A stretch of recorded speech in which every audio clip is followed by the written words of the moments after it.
হযরত শাহ ইসমাইল শহীদ রহমতুল্লাহ আলাইহি ওনার কতটুকু ইখলাস ছিল আজকের এই ছোট্ট একটি ঘটনার মাধ্যমে আমরা জানতে পারবো।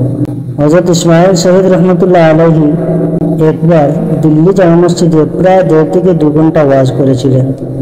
ওয়াজ করে যখন তিনি মসজিদের সিঁড়ি দিয়ে নিচে নামতেছিলেন, তখনই একজন ভদ্রলোক দৌড়াতে দৌড়াতে আসলো এবং হযরত শাহ ইসমাইল শহীদ রহমতুল্লাহ আলাইহিকে জিজ্ঞেস করলো যে হযরত ইসমাইল সাহেবের ওয়াজ কি খতম হয়ে গেছে?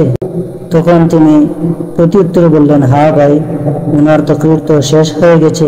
তখন ওই ভদ্রলোক বলল, আমার তো অনেক আফসোস হচ্ছে, আর আফসোসের কারণ হলো এটাই যে আমি অনেক দূর থেকে ওনার ওয়াজ শোনার জন্যই আসলাম। তখন ইসমাইল শহীদ রহমতুল্লাহ আলাইহি ওই ভদ্রলোককে জিজ্ঞেস করলেন, আপনি কোথা থেকে আসছেন? তখন ওই ভদ্রলোক উত্তর দিলেন, আমি অমুক গাঁও থেকে এসেছি, আর এই উদ্দেশ্যে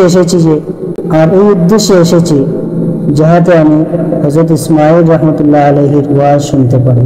কিন্তু আফসোস কি আর করার, এখন তো ওনার ওয়াজ খতম হয়ে গেছে আর আমার আশাটাই বেকার হয়ে গেল। তখন হযরত শাহ ইসমাইল শহীদ রহমতুল্লাহ আলাইহি ওনাকে বললেন, ভাই তুমি পরেশান হও না, আমার নামই ইসমাইল, আও এখানে বসো। সুতরাং সিঁড়ির মধ্যে ওনাকে বসিয়ে দিলেন এবং বললেন, আমি জামে মসজিদে ওয়াজ করেছিলাম, আমি তোমার জন্য জামে মসজিদে যে ওয়াজ করেছিলাম সেই ওয়াজ পুনরায় তোমাকে শুনিয়ে দিব। তারপর এই কথা বলে সিঁড়ির মধ্যে বসেই 1.5 থেকে 2 ঘন্টার ওয়াজ একা ওই আদমিকে শুনিয়ে দিলেন।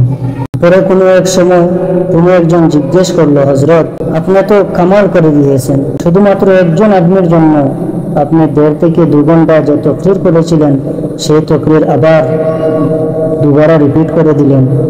তখন হযরত ইসমাইল রহমতুল্লাহ আলাইহি উত্তর দিয়ে বললেন, আমি প্রথমেই একজনের জন্য তাকরীর করেছি আর এখনো একজনের জন্য তাকরীর করেছি।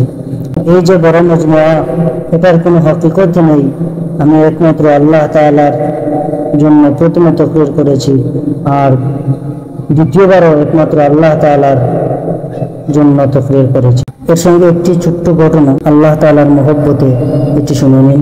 একবার কোনো একজন ভদ্রলোক একজন আল্লাহওয়ালাকে গিয়ে বললেন, হযরত দোয়া করে দেন যাতে একটু বারিশ হয়ে যায়।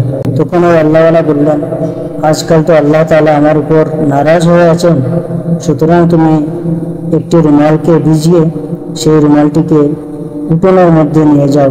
আল্লাহ যদিও আমার উপরে নারাজ, কিন্তু ওই রুমালটাকে শুকনো হতে দিবেন না। ওই ভদ্রলোক ওই আল্লাহওয়ালার কথা মতো এমনটাই করলো। যখনই রুমালটাকে নিয়ে উঠোনের মধ্যে রাখলো, তখনই বৃষ্টি শুরু হয়ে গেল।